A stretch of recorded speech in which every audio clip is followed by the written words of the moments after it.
గౌరవ ఉప ముఖ్యమంత్రి గారు.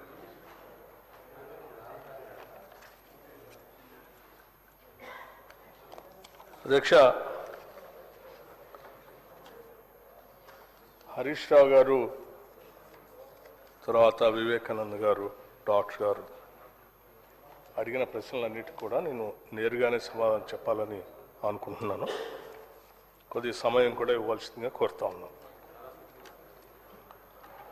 హరీష్ రావు గారు ఒక ప్రశ్న దాటేయటానికి ఉప ముఖ్యమంత్రి గారు, ఫైనాన్స్ మినిస్టర్ గారు ప్రయత్నం చేశారని చెప్తా ఉన్నారు. నేను దేన్ని దాటేయటానికి ప్రయత్నం చేయట్లేదు అధ్యక్ష. మీ ప్రశ్నలోనే చాలా స్పష్టత ఉంది. దానికి తగినట్టుగానే నేను ఆన్సర్ చేశాను తప్ప ఎక్కడ తప్పించడానికి ప్రయత్నం చేయలేదు అధ్యక్ష. ఎన్ని డిఏలు పెండింగ్లో ఉన్నాయనే ప్రశ్న లేదు. పెండింగ్ వాయిదాలతో పాటు ఉద్యోగులు, పెన్షన్దారులు కరువు భత్యం చెల్లింపులు పరిస్థితి ఏంటని అడిగారు. ఎన్ని ఉన్నాయంటే అన్ని లెక్క చెప్పేవాడు. అదే నాకు ఇప్పుడు కూడా ఇబ్బంది లేదు, చెప్తాను స్పష్టంగా. అధ్యక్ష, ఈ రాష్ట్ర ప్రభుత్వానికి మిత్రుడు చెప్పినట్టు డాక్టర్ గారు ఈ క్యాబినెట్లో ఉన్న ముఖ్యమంత్రితో సహా అందరు మంత్రులకి మానవీయ కోణం చాలా స్పష్టంగా ఉంది అధ్యక్ష. ప్రతి నిర్ణయం అటు ఉద్యోగస్తులు కానీ ప్రజల గురించి కానీ ఆలోచన చేసి సాధ్యమైనంత వరకు వాళ్ళ ప్రశ్నలు, వాళ్ళ సమస్యలు పరిష్కారం చేయడం కోసం ప్రయత్నం చేస్తాం అధ్యక్ష. ఉదాహరణకి ఈ భారము, ఉద్యోగస్తుల భారము, ఈరోజు పెండింగ్ ఉన్నటువంటి బకాయిలు ఈ ప్రభుత్వానికి వారసత్వంగా వచ్చింది అధ్యక్ష. మీరు సక్రమంగా ఆనాడు చేసి ఉంటే అసలు ఈ సమస్యలే ఉత్పన్నమయ్యేది కాదు.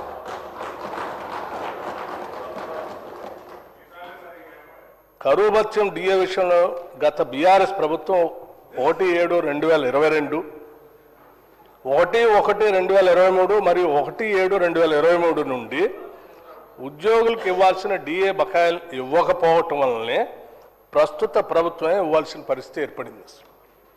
3 డిఏ బకాయిలు మీరు పెండింగ్ పెట్టిపోయారు. 3. ఆ 3టిని మేము వచ్చిన తర్వాత వాటిని క్లియర్ చేశాం.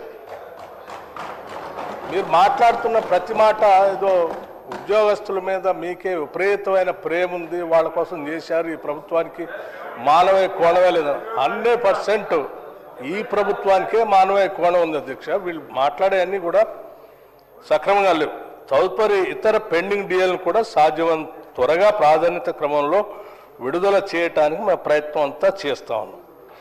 ఈ ప్రభుత్వం ఏర్పడిన తర్వాత పెండింగ్లో ఉన్న కరువు భత్యాన్ని 22.75% నుండి 26.39%, 26.39% నుండి 30.03%, 13/6/2025 మరియు 30.03% నుండి 33.67% పెంచుతూ 12/1/2026 నాడు ప్రభుత్వ ఉత్తర్వులు జారీ చేయటమైంది. గత బీఆర్ఎస్ ప్రభుత్వం కేవలం రిటైర్మెంట్ బెనిఫిట్స్ చెల్లింపులు ఆర్థిక భారం తప్పించుకోవటానికే మార్చి 2021 నుండి ఉద్యోగుల పదవి విరమణ వయసుని 3 సంవత్సరాలకు పెంచారు. 4వ తరగతి ఉద్యోగులు 60 నుండి 67 సంవత్సరాలు మరియు ఇతర ఉద్యోగులకి 58 నుండి 61 సంవత్సరాలకు పెంచడం వల్ల మార్చి 2021 నుండి మార్చి 2024 మధ్యలో పదవీ విరమణ చేయవలసిన దాదాపు 17,000 మంది ఉద్యోగులు మార్చి 2024 తర్వాత పదవీ విరమణ చేయటం వల్ల వారికి చెల్లించాల్సిన పదవీ విరమణ ప్రయోజనాలు గత బీఆర్ఎస్ ప్రభుత్వం చెల్లించకుండా ఈ ప్రభుత్వంపై భారం వేసిన మాట వాస్తవం అధ్యక్ష. కేవలం వాటిని చెల్లించలేకనే మీరు దీన్ని పెంచారు.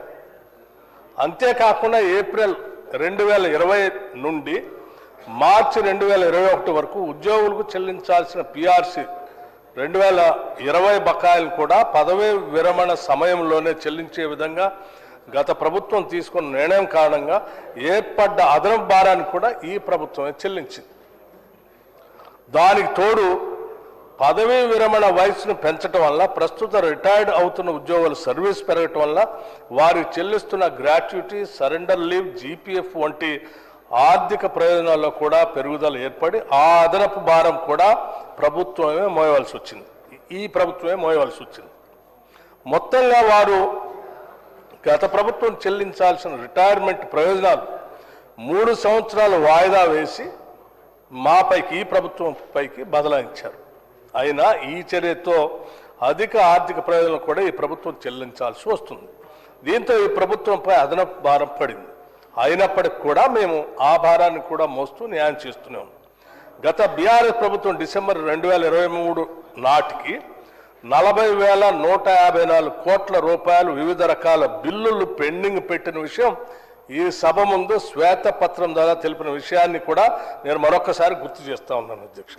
అందులో ఉద్యోగస్తులకు సంబంధించి బకాయిలు 4,575 కోట్లకు పైగా ఉన్న విషయం కూడా తెలిసింది. గత ప్రభుత్వం ఎంతగానో పెండింగ్ బిల్లులు మా పైన మోపినప్పటికీ ఈ ప్రజాప్రభుత్వం అభివృద్ధి కార్యక్రమాలు మరియు ప్రజా సంక్షేమ కార్యక్రమాలు చేసుకుంటూనే ఉద్యోగులకు సంబంధించిన పెండింగ్ బిల్లులను కూడా సాధ్యమైనంత త్వరగా ప్రాధాన్యత క్రమంలో విడుదల చేయడానికి కృషి చేస్తూ ఉన్నాం. అంతేకాదు గత ప్రభుత్వం ఉద్యోగులు ప్రతి నెలా చెల్లించవలసిన జీతాల విషయంలో కూడా గత ప్రభుత్వ హయాంలో 15వ తేదీ వరకు కూడా చెల్లించలేనటువంటి పరిస్థితులను చూసి మనం అందరం గమనించాం, ఉన్నది కూడా. అటువంటి జీతాలు 1వ తారీఖు కూడా ఇవ్వలేనటువంటి పరిస్థితుల్లో నుంచి 15వ తారీఖు దాకా నెట్టివేసినట్టు ఆనాటి పరిస్థితులను సరిదిద్ది ఈ ప్రభుత్వం, ప్రజాప్రభుత్వం అధికారంలోకి వచ్చిన తర్వాత ప్రతి నెల 1వ తేదీనే ఉద్యోగులకు జీతాలు చెల్లించడం ఈ ప్రభుత్వం చేస్తున్నటువంటి విషయం కూడా ఈ సభలో ఉన్నటువంటి సభ్యులు అందరూ గమనించవలసిందిగా నేను విజ్ఞప్తి చేస్తున్నాను. అంతేకాదు మిత్రుడు చెప్పినట్టు ఈ ప్రభుత్వం అధికారంలోకి వచ్చిన తర్వాత ఈ బిల్లులు పెండింగ్లన్నీ లెక్కేసి ప్రతి నెల 700 కోట్ల రూపాయలు పెండింగ్ బిల్లులు ఉద్యోగులకు ఇస్తామని చెప్పినటువంటి మాట ప్రకారం ప్రతి నెల 700 కోట్ల రూపాయలు ఉద్యోగుల పెండింగ్ బిల్లులు రిలీజ్ చేసుకుంటూ మొదటి తారీఖు జీతాలతో పాటు ఈ పెండింగ్ బిల్లులు 700 కోట్ల రూపాయలు చేసుకుంటూ పోతా ఉన్నాం. ఆ 700 కోట్ల రూపాయలు కూడా మీరు పెట్టినటువంటి పెండింగ్ బకాయిలు విపరీతంగా ఉండటం వల్ల సరిపోవట్లేదు కాబట్టి ఇంకా కొద్దిగా పెంచి ఈ సంవత్సరంలో దాన్ని 700 నుంచి 1000 కోట్ల వరకు పెంచాలనేటువంటి నిర్ణయం కూడా, విధానపరమైన నిర్ణయం కూడా తీసుకుందామనే ఆలోచనలను చేస్తాం కూడా. అట్లాగే అధ్యక్ష, ప్రస్తుతం ఉద్యోగులు మరియు పెన్షన్లు చెల్లించాల్సిన మెడికల్ బిల్లును ఎప్పటికప్పుడు చెల్లించడం జరుగుతూ ఉంది. మెడికల్ బిల్స్, పెండింగ్ బిల్స్ అన్నిటిని కూడా క్లీన్ చేసి ఒకటేసారి మొత్తం కూడా పెండింగ్ ఉన్నటువంటి వాటన్నిటిని క్లియర్ చేశాం. అట్లాగే అధ్యక్ష, ఉద్యోగస్తుల గురించి మానవీయ కోణం ఈ ప్రభుత్వానికి లేకపోతే ఈ పెండింగ్ బిల్లుల గురించి కానీ, డిఏల గురించి కానీ ఇటువంటి నిర్ణయాలు తీసుకొని మేము చేసే పరిస్థితి ఉండేది కాదు. మానవీయ కోణం ఉన్నది కాబట్టే ప్రతి నెల వాళ్ళు కట్టుకోవాల్సినటువంటి ఈఎంఐలు, లోన్లు తీసుకున్నటువంటి వాటన్నిటికీ 1వ తారీఖు నాడు జీతాలు రాకపోతే బ్యాంకుల్లో డిఫాల్టర్స్గా మారి, అది బ్యాడ్ అకౌంట్స్గా మారి ఇంట్రెస్ట్లు విపరీతంగా పెరిగిపోయి వాళ్ళకి ఇచ్చినటువంటి లోన్లు కూడా ఆగిపోతున్నటువంటి దృష్టిని అర్థం చేసుకొని ప్రతి నెల టెన్షన్గా మొదటి తారీఖు నాడు వాళ్ళకి జీతాలు వచ్చేటట్టుగా చేస్తా ఉన్నాం. అట్లాగే దాంతోపాటు ఈ ప్రభుత్వానికి మానవీయ కోణం ఉన్నది కాబట్టే ఈరోజు ఉద్యోగస్తులందరి కోసం ఉపయోగపడేటట్టుగా క్యాష్లెస్ హెల్త్ స్కీమ్ని తీసుకొని వచ్చి, cashless health scheme for employees, ఈ రాష్ట్రంలో పనిచేస్తున్న ఉద్యోగస్తులు అందరూ ఆ కుటుంబాలపై ఆధారపడి ఉన్నటువంటి కుటుంబ సభ్యులందరికీ ఉపయోగపడేటట్టుగా కొన్ని దశాబ్దాలుగా వీళ్ళు దీనికోసం కోరుతా ఉన్నారు అధ్యక్ష. 10 సంవత్సరాలు మీ ప్రభుత్వ హయాంలో కూడా ఉద్యోగస్తులు క్యాష్లెస్ ఈ హెల్త్ కార్డు కావాలని అడిగి అలసిపోయి ఉన్నారు. కానీ మేము ఈరోజు ఒక విధానపరమైన నిర్ణయం తీసుకొని ఉద్యోగస్తుల కోసం దాన్ని ప్రకటించి అమలు చేయబోతా ఉన్నాం. అట్లాగే ప్రమాదవశాత్తు ఉద్యోగస్తులకు ఏదైనా జరిగితే దురదృష్టవశాత్తు వాళ్ళకి ఇన్సూరెన్స్ స్కీమ్ కూడా తీసుకొని వచ్చి 1,20,00,000 రూపాయలు వాళ్ళకి అందుబాటులోకి వచ్చేటట్టుగా ఆ స్కీమ్ని కూడా తీసుకొని వచ్చాం. ఇది ఈ ప్రభుత్వానికి ఉన్న మానవీయ కోణం అధ్యక్ష. దీని ద్వారా ఈ రాష్ట్రంలో ఉద్యోగం చేస్తున్నటువంటి ఎవరికి కూడా దురదృష్టవశాత్తు జరగరాని ఏమైనా జరిగితే ఆ కుటుంబం ఇబ్బంది పడకూడదన్నట్టు తీసుకొచ్చిన ఈ స్కీము ఈరోజు మేము తీసుకొచ్చాం. ఇప్పటికే ప్రభుత్వ ఉద్యోగులు తీసుకొచ్చే ముందు ఎనర్జీ డిపార్ట్మెంట్లో తీసుకొని వచ్చాం అధ్యక్ష. ఈరోజు ఎనర్జీ డిపార్ట్మెంట్లో ఎస్పీడీసీఎల్లో ఒక లైన్మెన్ అనుకుంటా బహుశా ఆ ప్రమాదవశాత్తు మరణిస్తే ఈరోజు ఆ తీసుకొచ్చినటువంటి ఇన్సూరెన్స్ సంబంధించిన ₹1,00,00,000 చెక్ని ఈ రోజే మనం ఆ చెక్ను కూడా ఉద్యోగస్తుడికి అందించే కార్యక్రమం కూడా మీరు పర్మిషన్ ఇస్తే బ్రేక్ టైంలో ఇచ్చే ఏర్పాట్లు కూడా చేశాం. ఇది ప్రభుత్వానికి ఉద్యోగస్తుల పైన ఉన్నటువంటి మానవీయ కోణం అధ్యక్ష. మేము ఇప్పటివరకు ఎన్ని క్లియర్ చేశారు అంటే దాదాపు ఈ ప్రభుత్వం వచ్చిన తర్వాత ₹6,146 కోట్ల పెండింగ్ బిల్స్ని ఉద్యోగస్తులు క్లియర్ చేసుకుంటూ వచ్చాం. మీరు అనేక రకాలైనటువంటి ఆర్థిక విధ్వంసాన్ని చేసి వ్యవస్థలన్నింటినీ విధ్వంసం చేసి ఏ వ్యవస్థను కూడా సక్రమంగా నడవలేకుండా చివరికి పనిచేసే ఉద్యోగస్తులు కూడా నెల నెల జీతాలు ఇవ్వకుండా వాళ్ళ ఫైనాన్షియల్ ప్లాన్ కూడా చిన్నాభిన్నం చేస్తే ఈరోజు మేము ఎంతో నిక్కచ్చిగా ఆర్థిక క్రమశిక్షణతో సాధ్యమైనంత వరకు వీటన్నింటినీ సరిచేస్తూనే ఉద్యోగస్తులకు మొదటి నెల జీతాలు ఇస్తూనే వాళ్ళకు కావాల్సినటువంటి క్యాష్లెస్ హెల్త్ కార్డుని ఇస్తూనే ప్రమాదవశాత్తు ఏదైనా జరిగితే చేసేటువంటి ఈ స్కీమ్ని కూడా తీసుకొని వస్తూ ఈరోజు రాష్ట్రంలో ఉన్నటువంటి ఉద్యోగస్తుల కోసం ఎవరైనా ఆలోచన చేస్తున్నారంటే ఇందిరమ్మ ప్రభుత్వం ప్రజాప్రభుత్వం ఈ ప్రభుత్వమే చేస్తుంది తప్ప మీరు చేయలేదు. మీరు ఈరోజు అన్ని పెండింగ్ పెట్టి వాళ్ళకి కావాల్సిన ఇబ్బందులను పెట్టి ఈరోజు మొసలి కన్నీరు గారుస్తూ ఉద్యోగస్తుల కోసం మీరున్నారు అని అంటే ఎవరు ప్రజలు నమ్మే పరిస్థితులు లేరు అధ్యక్ష. మేము ఈ డిఏలకు సంబంధించి కానీ లేకపోతే మిగతా అంశాల గురించి సంబంధించి కానీ సాధ్యమైనంత వరకు ఇప్పటివరకు ప్రస్తుతం 4 డిఏలు పెండింగ్లో ఉన్నాయి అధ్యక్ష.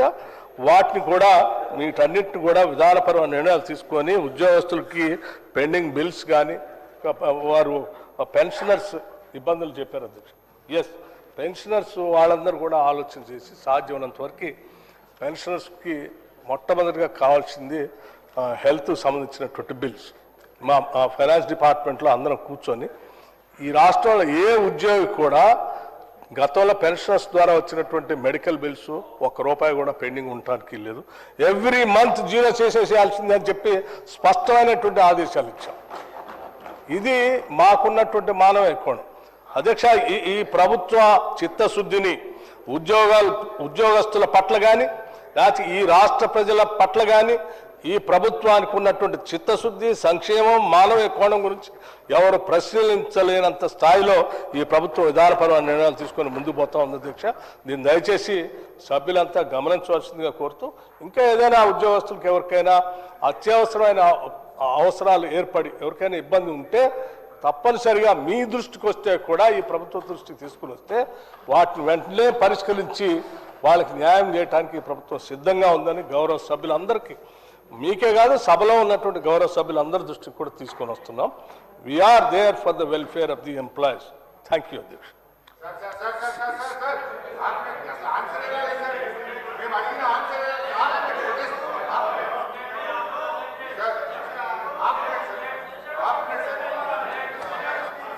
అధ్యక్ష, గౌరవనీయులు భట్టి గారు మేము అడిగిన ఏ ప్రశ్నకు కూడా సూటిగా సమాధానం చెప్పలేదు అధ్యక్ష. ఇప్పుడు మానవీయ కోణము అనేటువంటిది భట్టి గారి మాటల్లో కనబడుతుంది తప్ప చేతల్లో ఎక్కడ కనబడతలేదు అధ్యక్ష. అధ్యక్ష, మేము ఈరోజు సూటిగా 5 డిఏలు ఎప్పట్లోకి ఇస్తారు, పిఆర్సీ ఎప్పట్లోకి అమలు చేస్తారు, సిపిఎస్ ను ఎప్పట్లోకి అమలు చేస్తారని సూటిగా అడిగాం అధ్యక్ష. వారు ఎంతసేపు గత ప్రభుత్వం మీ గవర్నమెంట్ వచ్చి 2.5 ఏళ్ల తర్వాత కూడా ఇంకా గత ప్రభుత్వం మీదనే పడి ఏడుస్తారు అధ్యక్ష. అధ్యక్ష, మా ప్రభుత్వ హయాంలో 88,000 మంది ఉద్యోగులు రిటైర్ అయ్యారు.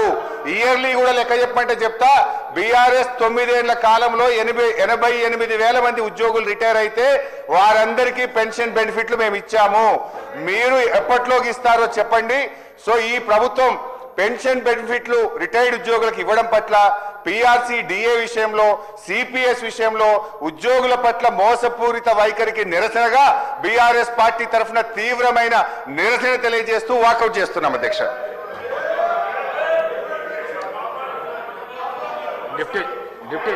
డిప్యూటీ సీఎం గారు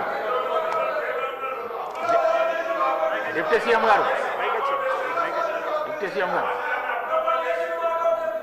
అధ్యక్ష, నేను ఇంత స్పష్టంగా చెప్పాను. ఈ ప్రభుత్వం ఉద్యోగస్తుల కోసం ఎంత కఠినంగా వాళ్ళకి రావాల్సిన ఏమి ఇవ్వకుండా పెండింగ్ పెట్టి నిర్దాక్షిణ్యంగా వాళ్ళకు వచ్చే జీతాలు కూడా ఇవ్వలేదు అధ్యక్ష. ఫస్ట్ సరే వచ్చే ఇప్పుడు చెప్పినటువంటి ఆ రిటైర్మెంట్ బెనిఫిట్స్ కూడా పెండింగ్ పెట్టిపోయారు. ఈరోజు సభలో కూర్చొని వాళ్ళు ఇటువంటి ఉపన్యాసం చెప్తా ఉంటే నిజంగా నవ్వాలో ఏడవాలో అర్థం కావట్లేదు. ఈ ప్రభుత్వం మానవీయ కోణం లేకపోతే వాళ్ళు పెట్టినటువంటి ఇబ్బందులకి చేసిన ఆర్థిక విధ్వంసానికి మేము మొదట రాగానే ఉద్యోగస్తులు మొదటి తారీఖు నాడు జీతాలు ఇవ్వాలన్నటువంటి ఆలోచన, ఎన్ని ఇబ్బందులున్నా వాళ్ళకి ఇంప్లిమెంట్ చేసే ప్రక్రియలో ఇంతవరకు ఎటువంటి సమస్య రాలేదు కదా అధ్యక్ష. ఫస్ట్ తారీఖు నాడు టంచన్గా వారి అకౌంట్లో డబ్బులు పడుతున్నాయి కదా అధ్యక్ష. హెల్త్ కార్డు గురించి ఇన్ని సంవత్సరాలు అడిగితే మీరు ఎందుకు చేయలేదు? నిజంగా మీకు మానవ కోణం ఉండి ఉద్యోగస్తుల గురించి ఏమాత్రం ఆలోచన చేయాలన్నా క్యాష్లో హెల్త్ కార్డు గురించి ఎందుకు ఆలోచన చేయలేదు? ఎందుకు చేయలేదు? మీరు ఏ ఒక్కరోజైనా ఆలోచన చేశారా? చేయలేదు కదా. అట్లాగే ఈ పెండింగ్ వాటికి సంబంధించి వాళ్ళు